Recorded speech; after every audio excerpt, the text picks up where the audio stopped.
നമസ്കാരം. ഇന്നത്തെ എൻ്റെ വിഷയം ഉറക്കം.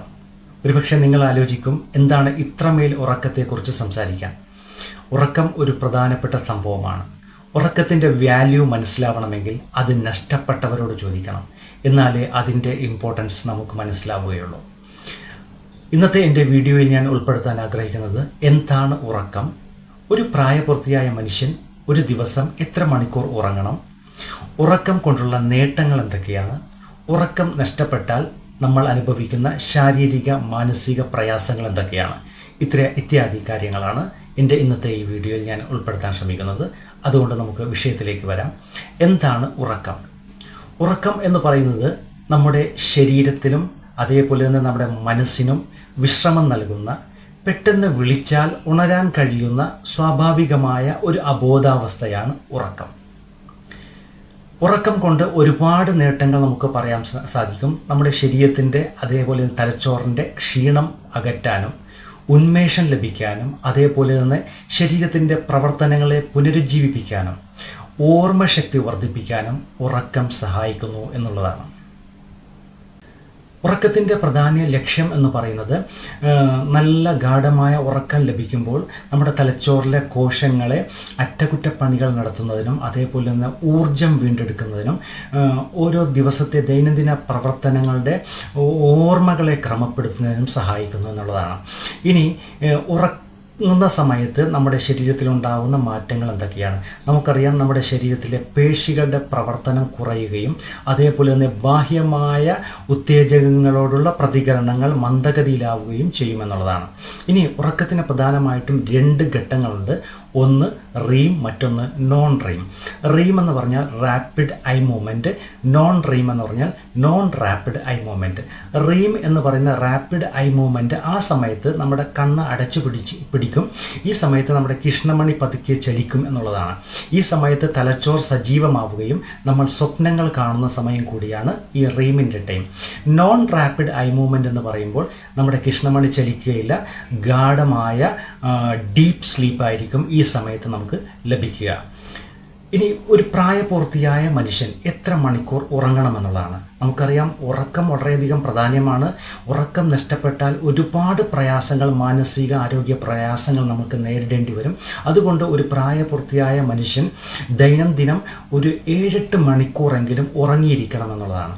ഇനി ഉറക്കം നഷ്ടപ്പെട്ടാൽ നമ്മൾ അനുഭവപ്പെടുന്ന പ്രയാസങ്ങളും രോഗങ്ങളും എന്തൊക്കെയാണ്? നമുക്കറിയാം, ഉറക്കം നഷ്ടപ്പെട്ട് കഴിഞ്ഞാൽ ഒരു പ്രവൃത്തിയെ നമുക്ക് ചെയ്യാൻ സാധിക്കില്ല എന്നുള്ളതാണ്. നമ്മുടെ കോൺസെൻട്രേഷൻ, ഏകാഗ്രത നഷ്ടപ്പെടും. നമ്മുടെ ദൈനംദിന പ്രവർത്തനങ്ങൾ നമുക്ക് ശ്രദ്ധ കേന്ദ്രീകരിക്കാൻ പറ്റില്ല എന്നുള്ളതാണ്. രണ്ടാമത്, ഓർമ്മക്കുറവ് സംഭവിക്കും. പല കാര്യങ്ങളും പെട്ടെന്ന് മറന്നു പോവുകയും ഓർത്തെടുക്കാൻ പറ്റാത്ത ഒരവസ്ഥ ഉണ്ടാവുകയും ചെയ്യും. അതേപോലെ തന്നെ അമിതവണ്ണം, ഹൃദ്രോഗം, അതേപോലെ തന്നെ പ്രമേഹം തുടങ്ങിയ ഇത്തരത്തിലുള്ള പ്രശ്നങ്ങൾക്ക് അത് കാരണമാവുകയും ചെയ്യും. അതുകൊണ്ട് നല്ല രീതിയിലുള്ള 7-8 മണിക്കൂർ സമയദൈർഘ്യമുള്ള ഉറക്കം നമുക്ക് അത്യാവശ്യമാണ്. ഉറക്കം കൊണ്ടുള്ള നേട്ടങ്ങൾ എന്തൊക്കെയാണ്? നമുക്കറിയാം, ഉറക്കം കൊണ്ട് ഒരുപാട് നേട്ടങ്ങൾ നമുക്ക് എണ്ണി പറയാൻ സാധിക്കുമെങ്കിലും ഒരു 3-4 കാര്യം ഞാനിവിടെ പറയാൻ ആഗ്രഹിക്കുകയാണ്. അതിൽ ഒന്നാമത്തേത് മസ്തിഷ്ക ആരോഗ്യം. നമ്മുടെ തലച്ചോറിൻ്റെ ആരോഗ്യം മെച്ചപ്പെടുത്താൻ സാധിക്കും. തലച്ചോറിലെ മാലിന്യങ്ങളെ ഇല്ലാണ്ടാക്കാനും പുതിയ കാര്യങ്ങൾ പഠിക്കാനും ഓർമ്മ ശക്തി വർദ്ധിപ്പിക്കാനും സാധിക്കുന്നു എന്നുള്ളതാണ്. രണ്ടാമത്തേത് മാനസികമായിട്ടുള്ള ആരോഗ്യം.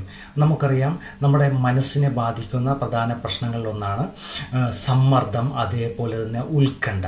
നല്ല ഗാഢമായ 7-8 മണിക്കൂർ നീണ്ട ഉറക്കം ലഭിക്കുന്ന ഒരാൾക്ക് മാനസികമായിട്ടുള്ള ഇത്തരത്തിലുള്ള സമ്മർദ്ദങ്ങൾ ഇല്ലാണ്ടാക്കാനും അതേപോലെ തന്നെ ഉത്കണ്ഠ ഒഴിവാക്കാനും സാധിക്കുമെന്നുള്ളതാണ്. ഇനി മൂന്നാമത്തേത് ഹൃദയാരോഗ്യം. നമുക്കറിയാം, നമ്മുടെ രക്തത്തിലെ സമ്മർദ്ദം ക്രമീകരിക്കാനും അതേപോലെ തന്നെ പക്ഷാഘാതം, പലതരത്തിലുള്ള ഹൃദയ രോഗങ്ങൾ ഇല്ലാണ്ടാക്കാനും നീണ്ട ഗാഢമായ 7-8 മണിക്കൂർ ഉറക്കം നമ്മെ സഹായിക്കുമെന്നുള്ളതാണ്.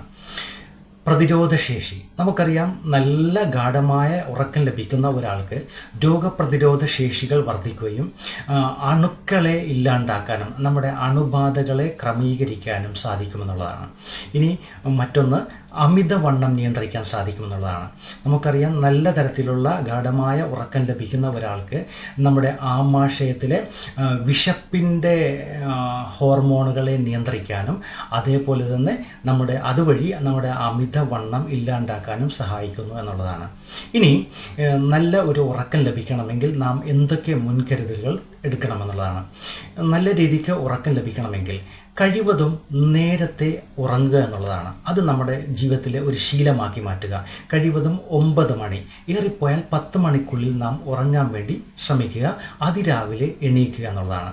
അതേപോലെ തന്നെ ഉറങ്ങാനായിട്ട് നമ്മൾ തിരഞ്ഞെടുക്കേണ്ട റൂം ഒരു ശാന്തമായ അല്ലെങ്കിൽ ഒരു അരണ്ട വെളിച്ചമുള്ള ഒരു റൂമായിരിക്കണം നാം ഉറക്കത്തിന് വേണ്ടി തിരഞ്ഞെടുക്കേണ്ടത്. ഇനി മൂന്നാമതായിട്ട് പറയാനുള്ള കാര്യം, ഉറക്കത്തിന് ഒരു 3 മണിക്കൂർ മുമ്പെങ്കിലും ചായ, കാപ്പി, അതേപോലെ തന്നെ മദ്യപാനം, ഇത്രയും കാര്യങ്ങൾ ഒഴിവാക്കുക എന്നുള്ളതാണ്. അതേപോലെ തന്നെ നമ്മൾ ഇന്ന് നിത്യേന ഉപയോഗിക്കുന്ന സാധനങ്ങളാണ് മൊബൈലും ലാപ്ടോപ്പും. അപ്പോൾ ഉറങ്ങുന്നതിന് ഒരു 2 മണിക്കൂർ മുമ്പെങ്കിലും ഒരു 8 മണിക്കുള്ളിൽ നമ്മുടെ മൊബൈലിൻ്റെ ഉപയോഗം, അതേപോലെ തന്നെ ലാപ്ടോപ്പിൻ്റെ ഉപയോഗം എന്നിവ നിർത്തിവെക്കുക. എന്നിട്ട് കുറച്ച് വിശ്രമത്തിന് ശേഷം നമ്മൾ നല്ല രീതിയിലുള്ള ഉറക്കത്തിലേക്ക് നീങ്ങുക എന്നുള്ളതാണ്. അപ്പോൾ ഇത്തരത്തിൽ നല്ല രീതിയിലുള്ള ഉറക്കം ലഭിക്കണമെങ്കിൽ ഇത്രയും കാര്യങ്ങൾ നാം ശ്രദ്ധിക്കണം.